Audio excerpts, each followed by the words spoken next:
Governor, if you want to reply quickly to this, please. I certainly do. I think it's interesting the president just said something which is that on the day after the attack, he went to the Rose Garden and said that this was an act of terror. That's what I said. You said in the Rose Garden, the day after the attack, it was an act of terror. It was not a spontaneous demonstration. Is that what you're saying? Please proceed, Governor.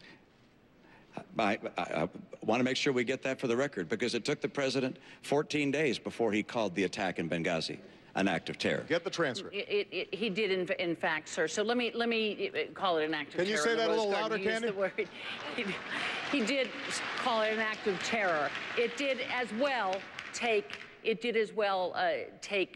2 weeks or so for the whole idea of there being a riot out there about this tape to come out. You're correct about that. The administration indicated that this was a reaction to a video and was a spontaneous reaction. They did. It took them a long time to say this was a terrorist act by a terrorist group.